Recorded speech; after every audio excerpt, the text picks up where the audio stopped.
Welcome back.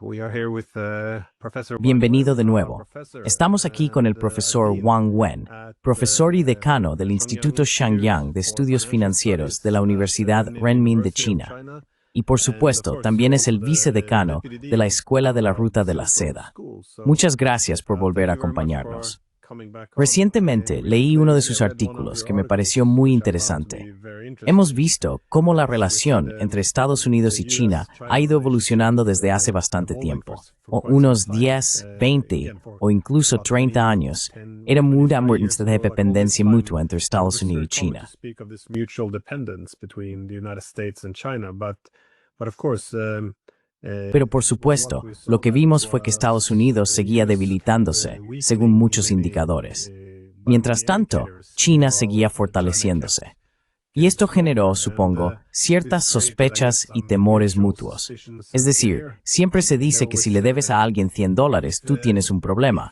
pero si le you owe debes un someone millón, el problema $100, lo tiene then él.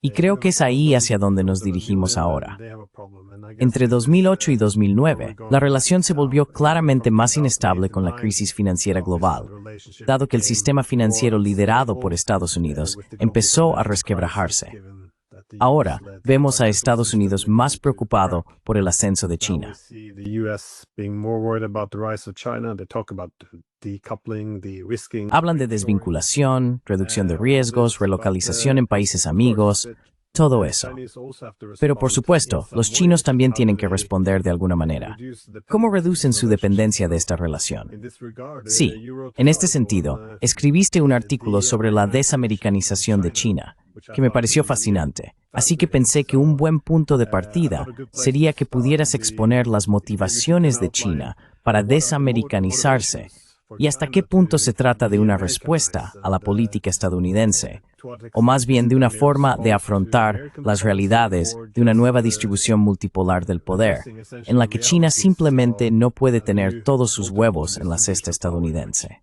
China simply can't have all its eggs in the American basket. Thank you, Professor Dinson. So nice to meet you again. Gracias, profesor Deason. Es un placer volver a verle. Y le agradezco mucho que haya leído mi último artículo publicado en The Diplomat el mes pasado. De hecho, durante el último mes, este artículo ha tenido una gran influencia. Muchos amigos estadounidenses, e incluso algunos europeos, japoneses y de otros países, lo han leído. El título del artículo es La estrategia de desamericanización de China. En él hablo de 6 ámbitos del proceso de desamericanización de China en los últimos 7 u 8 años. La desamericanización del comercio, las finanzas, la seguridad, la ideología y la educación.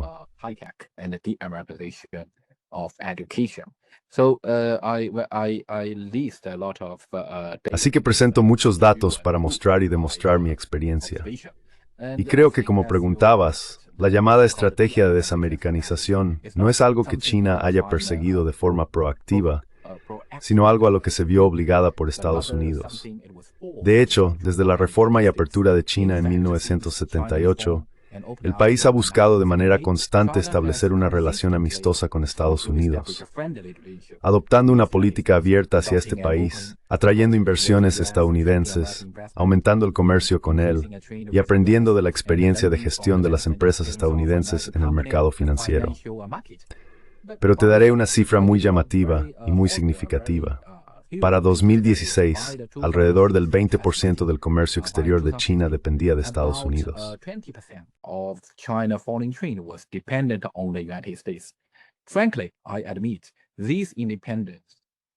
Francamente, admito que esta interdependencia benefició a China en el pasado.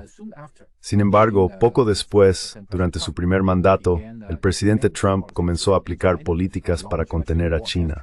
Lanzó una guerra comercial, detuvo a la señora Meng Wanzhou de Huawei e impuso sanciones a miles de empresas chinas, incluida Huawei. Esta política de contención hizo que China se sintiera amenazada, lo que provocó contramedidas y ajustes. Como señalé en un artículo publicado en The New York Times en agosto de 2022, el pueblo chino ha despertado y ya no tiene a Estados Unidos en tan alta estima. Cada vez creen más que depender de Estados Unidos, como hicieron en el pasado, es peligroso.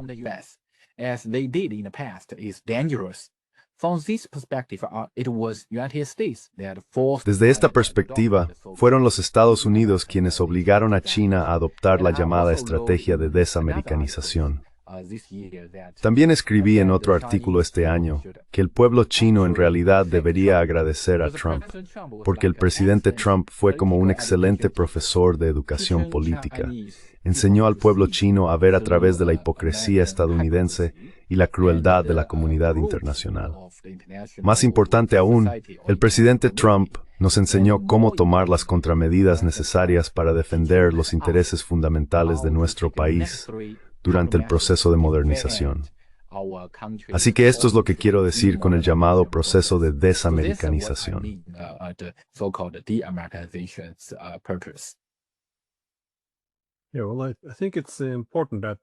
Sí, bueno, creo que es importante que los académicos y los políticos reconozcan que siempre habrá cierta competencia entre las grandes potencias. Y es importante ser honestos al respecto, porque así se puede identificar dónde es posible llegar a compromisos, dónde los intereses pueden armonizarse y puede darse la cooperación, al mismo tiempo que se reconoce que seguirá existiendo competencia. Entonces, ¿cómo puede gestionarse esto? ¿Y cómo puede mitigarse, especialmente en los aspectos duros y de suma cero de esa competencia? Idealmente deberíamos convertirla en una competencia amistosa, en lugar de militarizar las disputas económicas.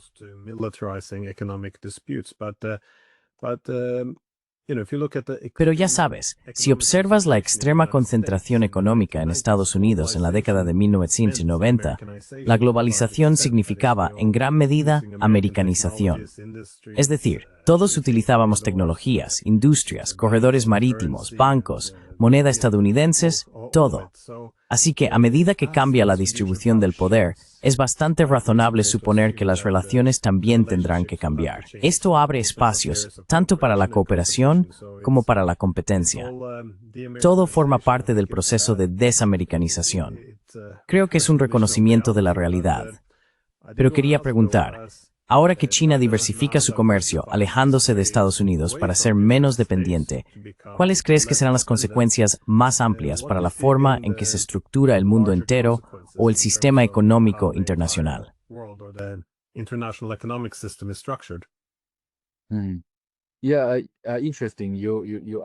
Sí, interesante.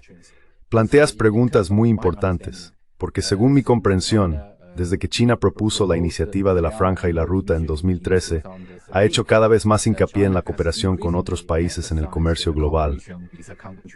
El comercio bilateral total entre China y Rusia, China y Asia Central, China y América Latina, China y África y China y el sudeste asiático ha crecido más de un 10% anual. Mientras tanto, el comercio total entre China y Estados Unidos ha experimentado un descenso relativo durante la última década. Así que lo que yo llamo desamericanización, o estos ajustes estructurales, también ha llevado a que China dependa menos de Estados Unidos en sus relaciones comerciales, como mencionabas. Por ejemplo, te daré algunos datos. Hace 5 años, el comercio bilateral entre China y Rusia apenas superaba los $100,000 millones.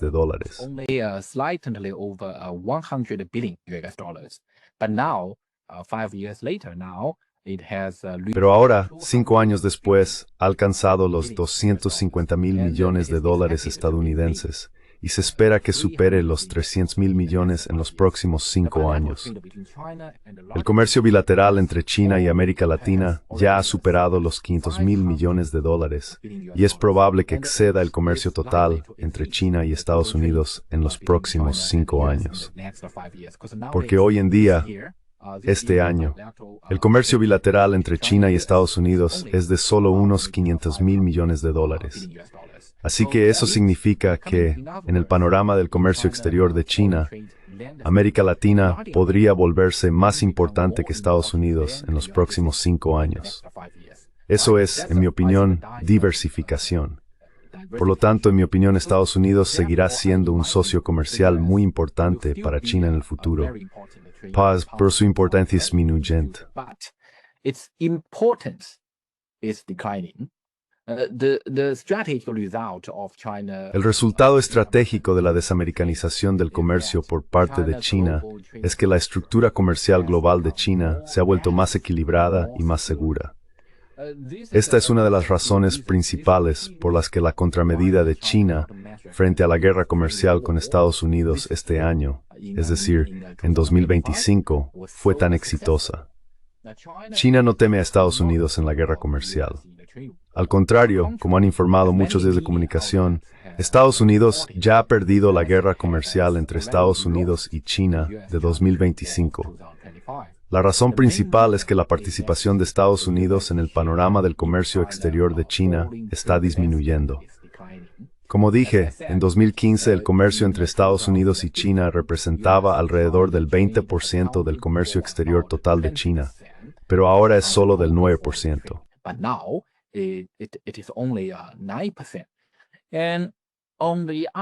Por otro lado, el reajuste de la estructura del comercio exterior de China es beneficioso para el desarrollo de los países de todo el mundo. China ha exportado más productos de alta calidad y asequibles a nivel global, logrando una democratización de los bienes y la producción, y ayudando a que los países en desarrollo del sur global se beneficien del desarrollo de China. Como sabes, es importante recordar que en el pasado los países en desarrollo importaban demasiados productos occidentales. Esos productos eran de buena calidad, pero demasiado caros. Ahora, China ha iniciado una revolución de precios en el comercio exterior.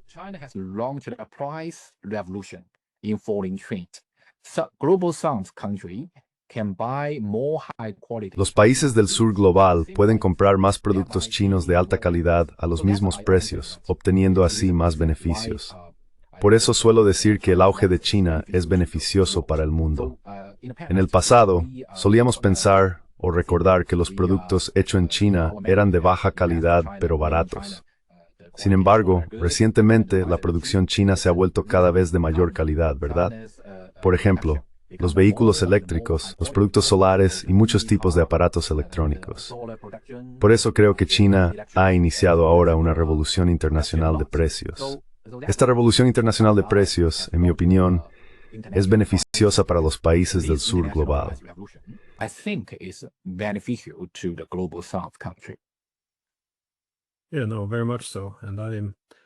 Sí, claro, totalmente. Y me gusta la idea de que el hecho de que China se diversifique y deje de depender de Estados Unidos no tenga que verse como algo, o que la desamericanización no tenga que ser anti-estadounidense.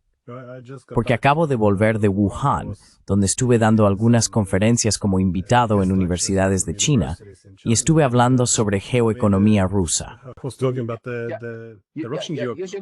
Deberías venir a Pekín. Te he echado de menos. Debería haberlo hecho, sí, pero no tuve suficiente tiempo. Bueno, estaba hablando de la geoeconomía rusa porque es el mismo tema del que hablas ahora, la diversificación. La idea de que si los países son socios no deberían diversificarse, me parece una ilusión. En cuanto a los rusos, señalé que China es el socio más importante para desarrollar un sistema multipolar. Pero como la relación es asimétrica, la economía china es mucho mayor, esto genera una dependencia desigual. Ahora bien, eso no tiene por qué ser un problema en sí mismo, pero expliqué que los rusos probablemente buscarán una autonomía estratégica en áreas tecnológicas clave. Así que tendrán su propia base digital, por ejemplo, pero también se diversificarán.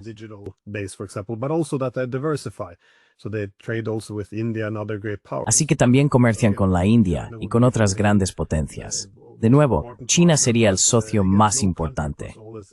Pero ningún país pone todos los huevos en la misma cesta. Por eso todos buscan diversificarse. Y creo que el reconocimiento de ese equilibrio del que acabas de hablar es importante. No tiene por qué ser ni a favor ni en contra. Así no funcionan los estados ni las economías. Creo que lo mismo se aplica a Estados Unidos. Es decir, si les preocupa desarrollar una dependencia excesiva de China, entonces, en mi opinión, los estadounidenses deberían aspirar a un alto grado de soberanía tecnológica, no a una dependencia excesiva. Pero una guerra comercial para quebrar a China no es lo mismo. Eso es muy destructivo y peligroso. destructive and dangerous. I mean, if you can have the Chinese and Americans sit down. Quiero decir, si se consigue que chinos y estadounidenses se sienten a hablar, cada parte, por supuesto, tiene ámbitos en los que defiende sus propias preferencias en materia de soberanía, ya sea autonomía estratégica en tecnologías o en industrias. Si se logra algún tipo de acuerdo comercial para gestionar la competencia, entonces gran parte de esto puede manejarse. La idea de que todo tiene que ser un juego de suma cero todo el tiempo me parece un error. Pero eso me lleva a mi siguiente pregunta. Durante muchos años, China fue un seguidor tecnológico, intentando alcanzar a Estados Unidos. Ahora que compite esencialmente con Estados Unidos por el liderazgo tecnológico, ¿cómo crees o esperas que esto intensifique una rivalidad tecnológica poco amistosa?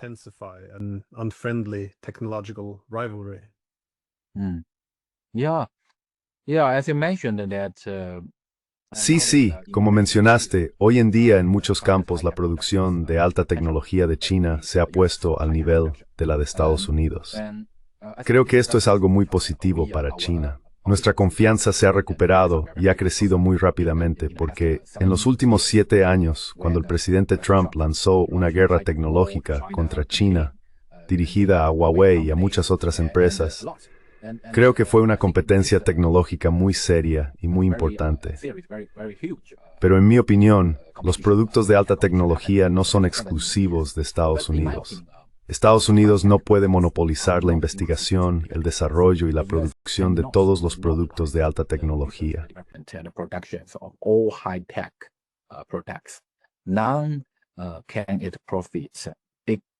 Nadie puede beneficiarse de forma excesiva de un monopolio en alta tecnología. Tampoco puede utilizar la alta tecnología como arma para reprimir a otros países, incluida China. Por eso creo que la competencia en alta tecnología debe ser justa y basada en el mercado. Como economía emergente, China ha logrado avances tecnológicos en cada vez más campos gracias a una inversión continua en tecnología e investigación. Esto es perfectamente normal y perfectamente exitoso. Creo que China no se ha estancado, ni ha cesado, ni ha practicado el colonialismo. Por tanto, Estados Unidos no tiene motivo para acusar a China de ser, como usted mencionó, hostil o cualquier otra cosa. Algunas voces que he oído en periódicos o medios estadounidenses afirman que China está robando tecnología estadounidense. Creo que esta opinión también es injusta, porque puedo darle un ejemplo muy interesante.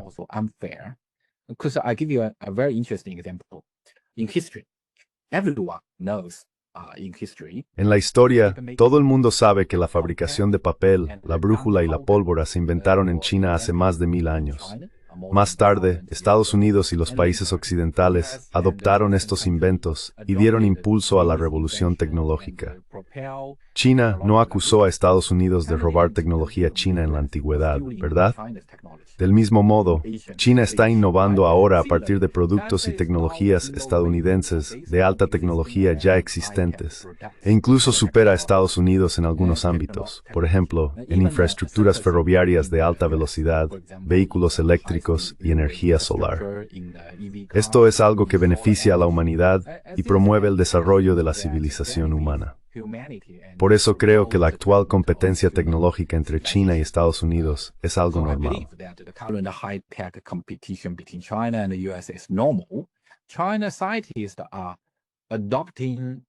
Los científicos chinos se están adaptando a esta competencia, y los científicos sociales chinos también la observan con racionalidad. No deberíamos juzgar esta competencia a través de un prisma ideológico. Estados Unidos no debería recurrir a medios políticos, especialmente sanciones financieras, jurisdicción extraterritorial y bloqueos tecnológicos para responder a la competencia tecnológica de China. Por el contrario, creo que Estados Unidos debería afrontar esta competencia con una mentalidad más abierta.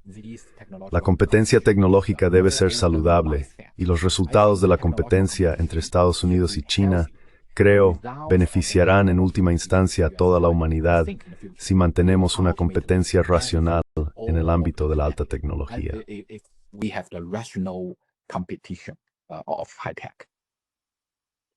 I think that's a very sound point. Creo que es un punto muy acertado. Las tecnologías se difunden, se supone que deben difundirse. Y por supuesto, esto también puede ser algo muy positivo. Pero sí, incluso diría que la competencia entre Estados Unidos y China, si se gestiona adecuadamente, podría ser muy beneficiosa para el mundo.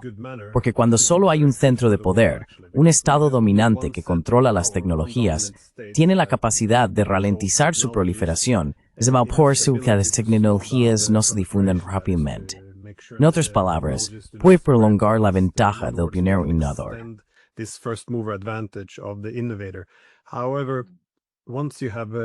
Sin embargo, una vez que existen dos o más líderes tecnológicos, tiende a producirse una difusión mucho más rápida de las tecnologías, porque quien quiera atraer al mundo en general tiene que ofrecer incentivos como la transferencia de tecnología. Esto puede verse ahora con la reciente asociación entre Rusia e India en materia de tecnología militar, en la que los rusos están dispuestos a transferir gran parte de su tecnología a la India. Por ello, los indios prefieren a los rusos frente a los socios occidentales. Por supuesto, se puede argumentar que la difusión de las tecnologías armamentísticas no siempre es algo positivo, pero en conjunto, la expansión de la tecnología debería considerarse como algo que genera más igualdad o equidad en todo el mundo.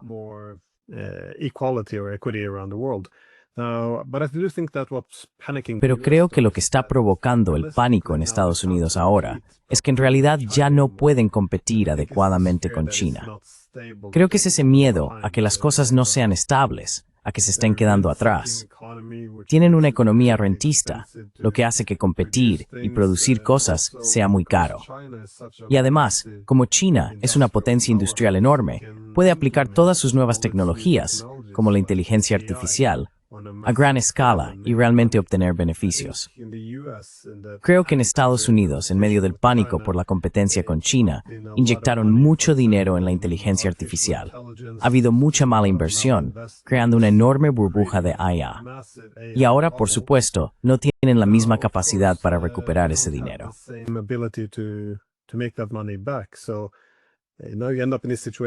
Así que ahora nos encontramos en una situación en la que el gobierno de Estados Unidos acusa a China de tener un capitalismo gestionado por el Estado, mientras que el propio gobierno estadounidense está adquiriendo participaciones en empresas tecnológicas. Así que no hay mucha coherencia ahí. Pero resulta interesante ver hacia dónde se dirige esta competencia. Mi punto es que puede tener tanto ventajas como desventajas. Pero también quería pasar al ámbito financiero, porque escribes sobre la desamericanización en el espacio financiero. ¿Cómo puede China diversificarse y alejarse de los instrumentos financieros de poder de Estados Unidos? Al mismo tiempo, siempre hay un interés. Muchas personas suponen que los chinos simplemente quieren deshacerse del dólar, sino hundirlo. Pero, ¿hasta qué punto crees que China sigue teniendo incentivos para utilizar el dólar también, en función de sus propios intereses?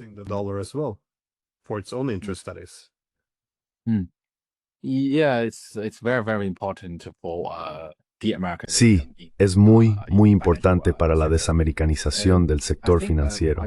No sé si lo sabes, pero en los últimos 7 años, más de 2.000 empresas chinas han sido objeto de sanciones financieras por parte de Estados Unidos. Estas sanciones son ilegales y solo han aumentado el resentimiento del pueblo chino hacia la hegemonía financiera estadounidense, empujándolos a encontrar formas eficaces de eludirlas. Al mismo tiempo, China está adoptando medidas más concretas para hacer que Estados Unidos pague un precio por sus sanciones financieras, defendiendo así los intereses nacionales de China. Además, China está reduciendo su dependencia del dólar estadounidense, adoptando más medidas de desdolarización en el comercio bilateral con otros países y promoviendo reformas en el sistema internacional de pagos financieros.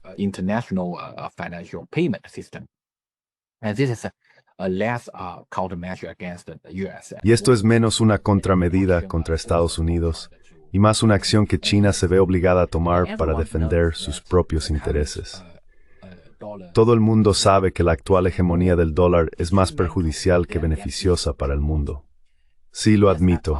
Tras el final de la Segunda Guerra Mundial, el dólar desempeñó cierto papel en el mantenimiento de la estabilidad financiera internacional. Pero ahora parece que la dominación del dólar es el mayor obstáculo para reformar el actual sistema financiero, económico y comercial internacional. Todo el mundo debería reducir su dependencia del dólar estadounidense para disminuir los riesgos financieros y el riesgo de verse sometido a sanciones en dólares. Hace un momento mencionaste la cuestión de Rusia.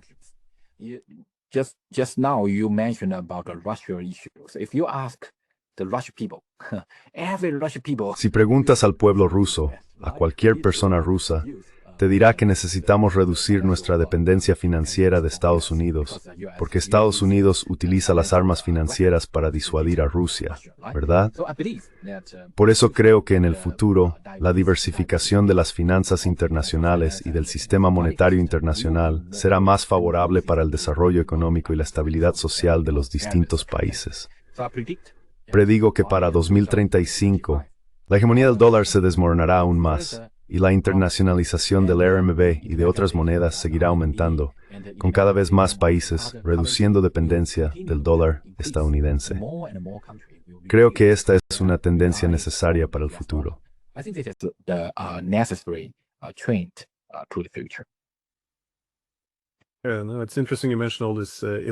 Es interesante que menciones todas esas sanciones ilegales, porque existe un argumento común en la literatura que dice que una potencia hegemónica en declive siempre se enfrenta a un dilema. ¿Cómo realiza la transición o qué hace ahora? Por un lado, puede facilitar la transición hacia un sistema multipolar y ayudar a preservar la estabilidad financiera. Por otro, puede intentar aferrarse a su posición hegemónica, sancionando a las potencias emergentes, esencialmente convirtiendo en arma la dependencia de sus instrumentos financieros de poder. Pero eso solo animará al resto del mundo a desacoplarse más rápido. Y mencionaste a Rusia, porque Putin comentó que les dijo a los estadounidenses, nosotros nunca aplicamos realmente una política de desacoplamiento del dólar. Fue Estados Unidos quien nos desacopló del dólar. Así que, en realidad, sois vosotros quienes estáis forzando este proceso.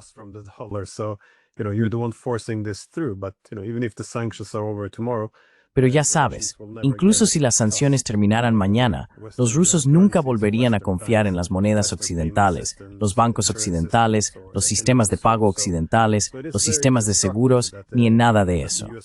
Así que es muy destructivo que Estados Unidos haya elegido el segundo camino. Creo que es un poco parte de la naturaleza humana.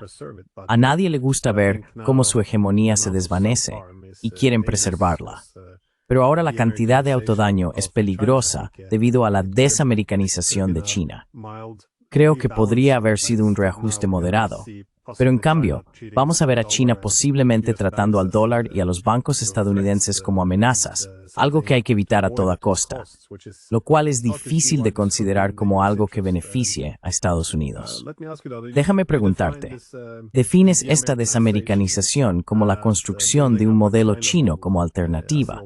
¿Puedes sí explicar en qué consiste eso?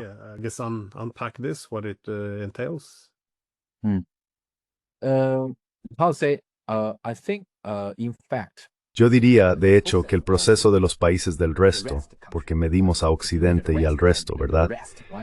El proceso de estos países desarrollando sus propios modelos puede considerarse una desamericanización. Como todos sabemos, durante el último medio siglo, los procesos de modernización de la mayoría de los países se han modelado siguiendo el ejemplo de Estados Unidos. El difunto profesor de Harvard, Samuel Huntington, como todos sabemos, argumentó hace muchos años. Escribió un libro en el que decía que desde la década de 1970, el desarrollo político humano había entrado en una tercera ola, ¿verdad? Y otro profesor muy famoso, Francis Fukuyama, habló sobre el fin de la historia.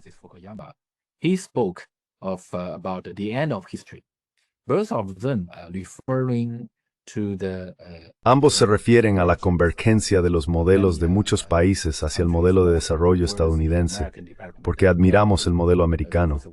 Incluso lo veneramos, en cierto modo. Pero el problema es que desde la crisis financiera internacional de los años 2000, como mencionaste, y especialmente desde que Trump asumió el cargo en 2017, la gente de todo el mundo ha estado reevaluando sus caminos de desarrollo y reajustando sus relaciones con Estados Unidos. Por ejemplo, economías emergentes como Rusia, Brasil, India e Indonesia están reexaminando su posicionamiento y su identidad en cuanto al desarrollo nacional. Estos países buscan defender su seguridad nacional y seguir sus propios caminos de desarrollo en ámbitos como los modelos de desarrollo político, los mecanismos del mercado económico, los instrumentos financieros y los sistemas de seguridad militar.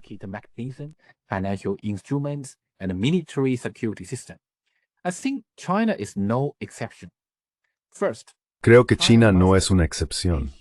En primer lugar, China debe garantizar la seguridad de su sistema político. China no quiere repetir el patrón del colapso de la Unión Soviética. China no permitirá que Estados Unidos instigue una revolución de color en su territorio. En los últimos 20 años, muchos países del mundo han experimentado revoluciones de color vinculadas a Estados Unidos. En segundo lugar, China también debe garantizar su autonomía económica, comercial y financiera, como hemos mencionado, para evitar que Estados Unidos controle la línea vital de su economía. De hecho, las economías de muchos países están controladas por Estados Unidos debido a su excesiva dependencia, especialmente en países de América Latina.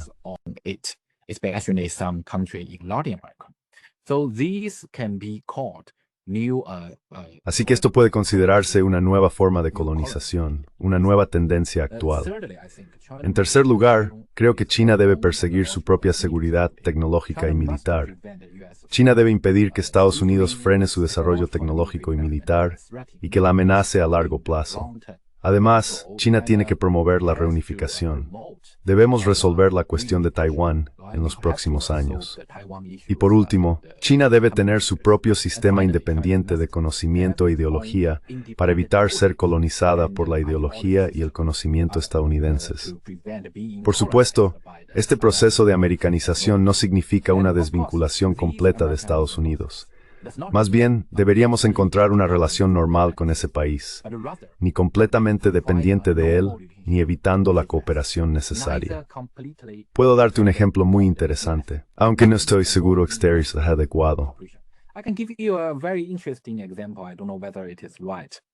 I said, in the past, China and the US. Dije que en el pasado, el liderazgo de China y de Estados Unidos era como el de amantes cercanos, especialmente alrededor de 1980 o 2000, e incluso después de los atentados del 11 de septiembre. China apoyó a Estados Unidos en su guerra contra el terrorismo, y teníamos unas relaciones de liderazgo muy buenas. Incluso en 2008, durante los Juegos Olímpicos de Pekín, el presidente estadounidense fue a Pekín y celebró con el presidente chino. Aquella fue una relación muy buena hace muchos años, como la de amantes cercanos. Pero en el futuro, espero que el liderazgo entre China y Estados Unidos sea como el de vecinos normales. Los vecinos a veces tienen conflictos, pero también interactúan, y cuando se enfrentan a dificultades comunes, se ayudan mutuamente. Así que creo que lo fundamental es que debe evitarse a toda costa un conflicto militar entre Estados Unidos y China. Creo que en el futuro, la relación entre Estados Unidos y China volverá a ser una relación normal. Be back to a normal relationship. I like that analogy. You hear it often in, Me gusta esa analogía. Se oye a menudo en ciencia política, la analogía del matrimonio con el vecino. Es buena. Me gusta porque especialmente entre grandes potencias, si están demasiado cerca, puede generarse tanta tensión que deja de funcionar. Pero si toman cierta distancia, quizá no puedan vivir como un matrimonio, aunque sí pueden seguir siendo buenos vecinos. A menudo, ese tipo de divorcio sin separación total resulta bastante favorable. Y creo que para grandes potencias como China y Estados Unidos, donde siempre habrá cierta desconfianza, pero nadie gana con una hostilidad abierta, es mejor tener un poco de desamericanización.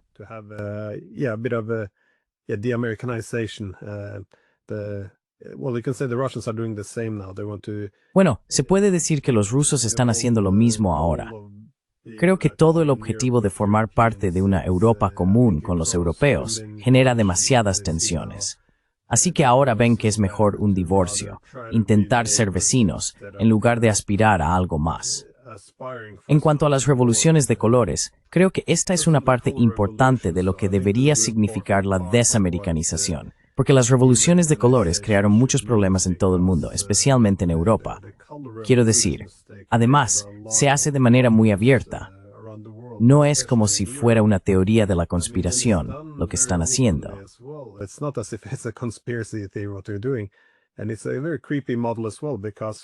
Y es un modelo muy inquietante también, porque lo que han hecho los estadounidenses es decir que la democracia debe incluir un elemento fuerte, una sociedad civil sólida, capaz de organizarse de forma independiente del gobierno, lo cual es razonable, pero luego dicen que quienes deben organizar la sociedad civil son las ONG. Más concretamente, deben ser ONG estadounidenses. Y aún más concretamente, deben ser ONG financiadas por el Estado. Así que se trata de ONG financiadas por el gobierno de Estados Unidos, vinculadas a agencias de inteligencia estadounidenses, que por alguna razón deberían organizar la sociedad civil china. Quiero decir, esto es una locura. Si el gobierno chino, en cooperación con sus servicios de inteligencia, intentara organizar la sociedad civil en Estados Unidos, puedo imaginar que habría cierta resistencia.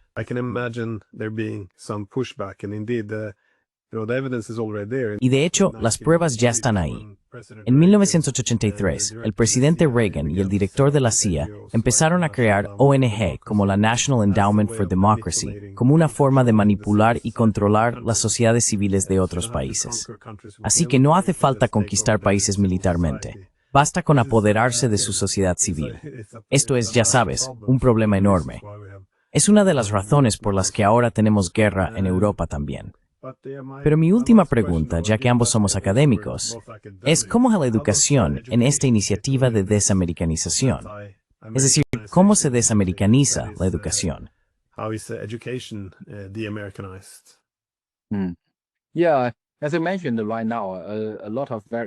Sí, como mencioné, hay muchas palabras muy interesantes.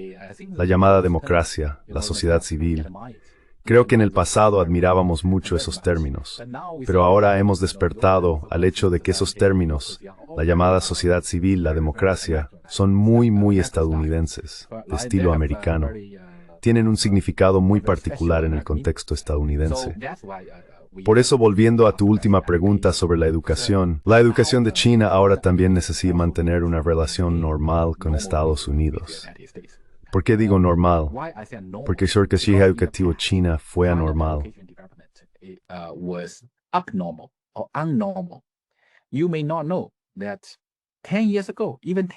Puede que no sepas que hace 10 años, incluso hace 5, en una universidad china, la gran mayoría de los libros de texto de economía, ciencias políticas, relaciones internacionales, finanzas, sociología, derecho, gestión, psicología e incluso historia y filosofía procedían de Estados Unidos. Puede que no lo sepas. Sabes, incluso cuando enseñaba a mis estudiantes hace muchos años, quizá unos 10, tenía que usar manuales estadounidenses de economía o finanzas. Imagina lo inquietante que resulta eso para China como gran potencia, ¿verdad? Así que hoy en día estamos impulsando la autonomía del conocimiento y de los libros de texto chinos. En los últimos 5 años, especialmente, hemos producido cada vez más manuales chinos de ciencias políticas, de economía, de finanzas, de sociología, de derecho, cosas así.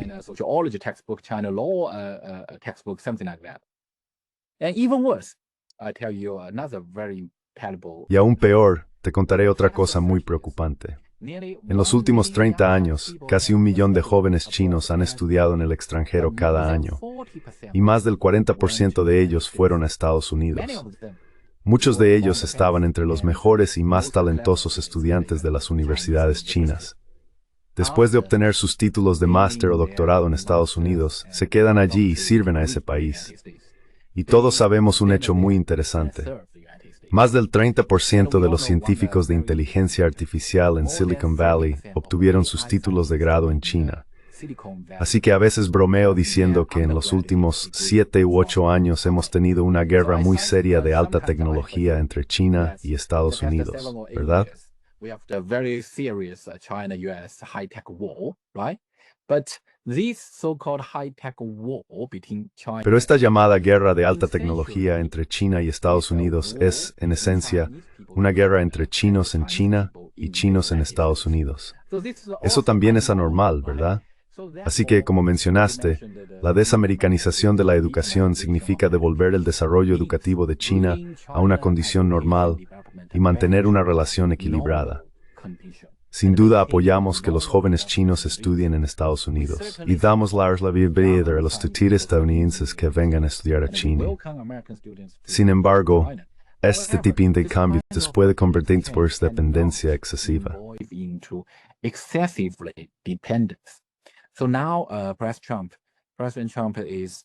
Así que ahora, el presidente Trump se niega a permitir que más estudiantes chinos estudien en Estados Unidos y prohíbe que los estudiantes chinos cursen asignaturas STEM allí. Tengo que decir, gracias, presidente Trump. No hay problema. Cada vez más estudiantes chinos destacados se quedarán en las universidades chinas y servirán a China en el futuro. Desde esta perspectiva, tanto China como Estados Unidos están buscando una nueva posición educativa bajo nuevas condiciones históricas. Creo que este nuevo posicionamiento de la relación bilateral beneficiará el desarrollo futuro de ambos países. En resumen, volviendo a tu pregunta, la educación china también debe seguir su propio camino.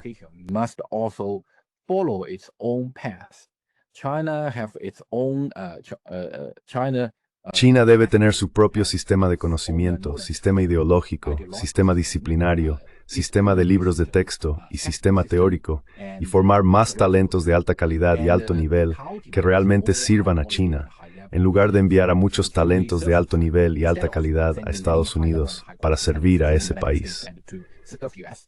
Creo que este es el nuevo paradigma en la educación. Así que realmente aprecio, profesor Glenn Deason, que me haya dado la oportunidad de explicar con más profundidad el concepto de desamericanización. La desamericanización, vuelvo a enfatizar, no significa desvincularse de Estados Unidos. Simplemente significa que volveremos a una relación normal con América. No queremos depender de Estados Unidos como lo hicimos en el pasado. Por eso creo que esta relación normal con Estados Unidos será beneficiosa para ambas partes. Ese es mi punto principal. Muchas gracias de nuevo.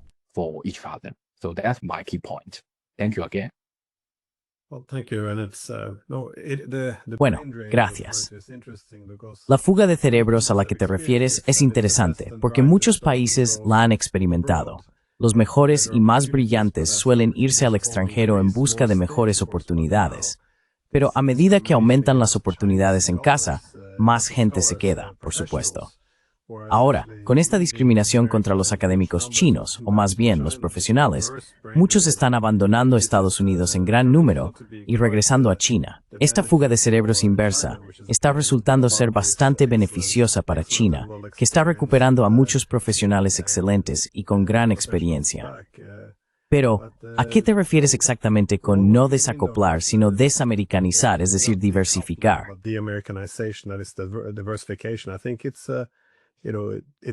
Creo que es un desarrollo positivo para el mundo, se podría decir.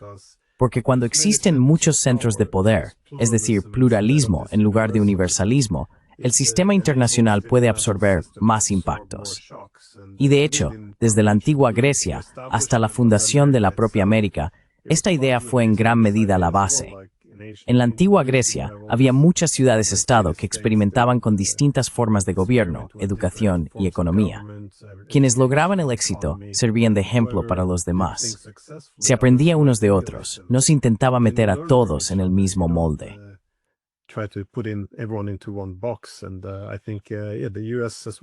Y creo que Estados Unidos, con el sistema estatal en sus inicios, también adoptó estas ideas.